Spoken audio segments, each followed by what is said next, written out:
explorers, welcome back to our channel. I hope you all are doing well. So let us begin with the chapter number 15th of grammar, and the name of the chapter is punctuation, right? So let's talk about punctuation, and सबसे पहले जानते हैं कि punctuation आखिर क्या है, right? So it says you have been told earlier why punctuation is necessary. कि हमें पहले भी बताया गया है कि punctuation क्यों इतनी ज्यादा जरूरी है. Any writing becomes meaningless without punctuation. कि कोई भी चीज जो हमने लिखी है वो punctuation के बिना meaningless हो जाती है, senseless हो जाती है, उसका कोई मतलब ही नहीं निकलता है, right? Punctuation marks are symbols which are used in making a written work clear, meaningful, with emotions and feelings of the writer. Right? So, punctuation marks जो है वो बहुत ही like they are symbols, right? जो कि हम use करते हैं जब हम अपने written work को बहुत ज्यादा clear बनाना चाहते हैं, मीनिंगफुल यानी उनका मतलब बताना चाहते हैं, उसमें इमोशंस और फीलिंग्स को ऐड करना चाहते हैं, right? Wrong use of punctuation can change the entire sense of a passage और इवन अ सेंटेंस, राइट? तो अगर पंक्चुएशन मार्क्स का गलत यूज हुआ कहीं पर भी तो वो पूरे पैसेज का जो सेंस है, पूरे पैसेज का जो एंटायर सेंस है वो चेंज कर सकता है, और साथ ही साथ एक सेंटेंस का भी मीनिंग पूरे तरीके से चेंज हो सकता है. So this A now let us study about the different punctuation marks. तो जल्दी से अलग अलग पंक्चुएशन, अब जल्दी से बात करते हैं कुछ पंक्चुएशन मार्क्स और उनके यूजेस के बारे में, राइट? सो सबसे पहले we have a full stop. So, it is used after the sentence except interrogative and exclamatory sentences. Right? ये जो full stop है ये actually एक ऐसे sentence के आगे use किया जाता है जो कि like interrogative या फिर exclamatory ना हो. Right? ये basically डिक्लेरेटिव सेंटेंसेस के आगे यूज किया जाता है. It represents a long pause, कि ये एक लॉन्ग पॉज यानी एक ब्रेक को दिखाता है, right? It is also used after abbreviations and initials, कि ये एब्रीविएशंस यानी कि जो हमारे एब्रीविएशंस का मतलब होता है शॉर्ट फॉर्म्स, राइट? जहां पर भी हम शॉर्ट फॉर्म्स यूज करते हैं उनके आगे भी यूज टू पुट अ छोटा सा डॉट, राइट? सो दैट हम दिखा सके कि हमने यहाँ पर इस वर्ड का शॉर्ट फॉर्म यूज किया है. जैसे कि एग्जाम्पल्स हमें दिए गए हैं. Honesty is the best policy, as this is a declarative sentence, हमने इसके एंड में फुल स्टॉप प्लेस किया है, right?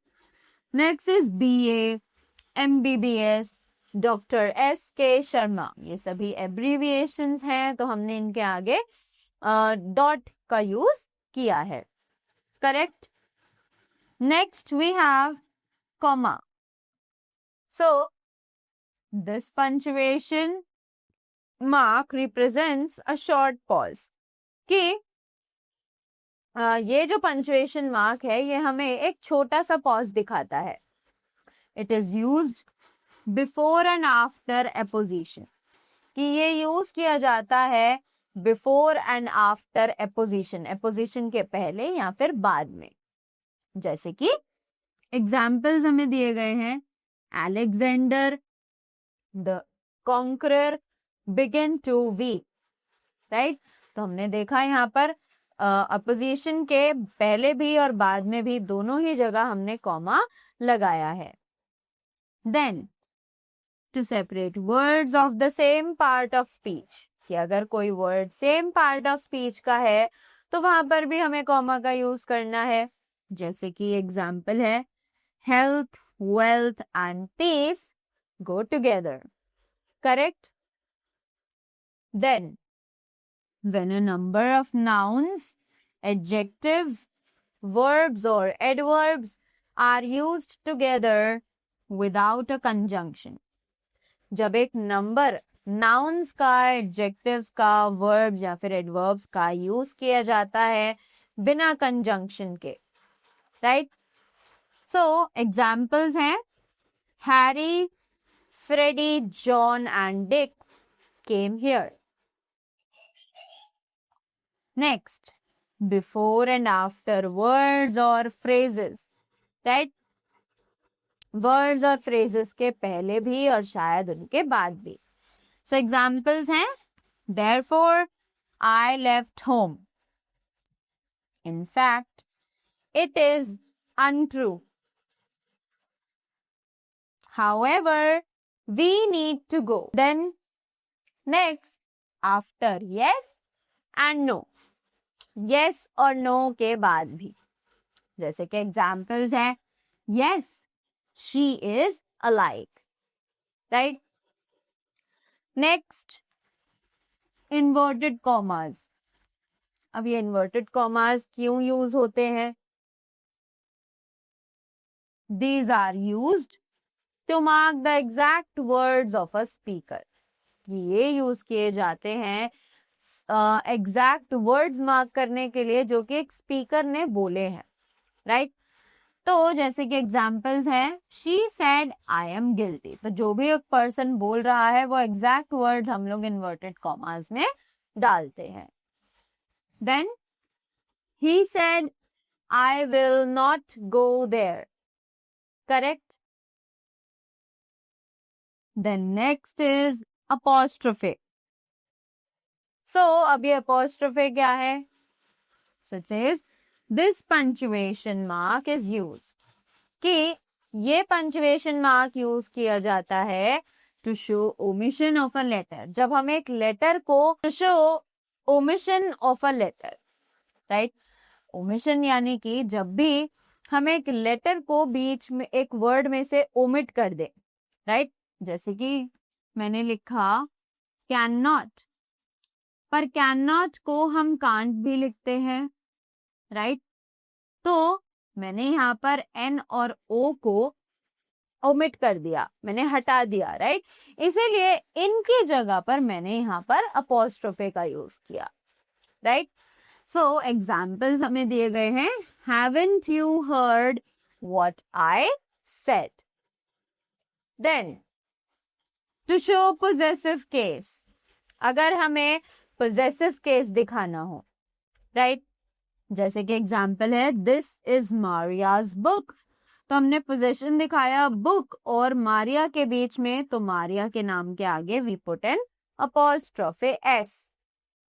Then to form plurals of letters and numbers, अगर हमें लेटर्स और नंबर्स का प्लूरल्स बनाने हो तब, right? So it says examples we have add the fours and fives, correct? Cross all the A's in this word. Next is question mark. So अब बात करते हैं question mark की. So it is used at the end of an interrogative sentence. कि ये एक interrogative sentence के end में use किए जाते हैं, right? So we have examples which says how old are you? What is wrong with you? यानी कि जब कोई भी question होगा तो उसके end में हम हमेशा question mark का ही use करेंगे, correct? Next we have exclamation mark. So अब ये exclamation mark क्या है? So it says it is used after an interjection, words, phrases or expressions of sudden feelings.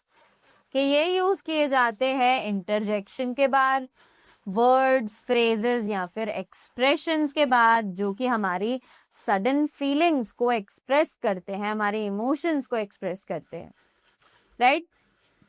Examples हैं how lovely the flower is. What a beautiful scenery. Correct? Next we have capital letters. So अब ये capital letters क्या है? Capital letters are used in many situations. कि capital letters बहुत सारी situations में use किए जाते हैं. दे आर एज फॉलोज, जो कि यहाँ पर हमें दिए गए हैं. टू बिगिन अ सेंटेंस, जब हमें कोई भी सेंटेंस स्टार्ट करना हो, जैसे कि एग्जाम्पल्स हैं work is worship, honesty is the best policy, right? Next, to begin, all proper nouns. अगर हमें कोई भी proper noun लिखना है, doesn't matter it is in the beginning, in the mid or in the ending of the sentence, it is always going to start with a capital letter. जैसे कि examples हैं the Chinese food is tasty, I am learning English language, Maria has gone to school. Next, to write pronoun I and the first letter after an exclamation mark. कि अगर हमें pronoun I लिखना है और first letter लिखना है exclamation mark के बाद, right?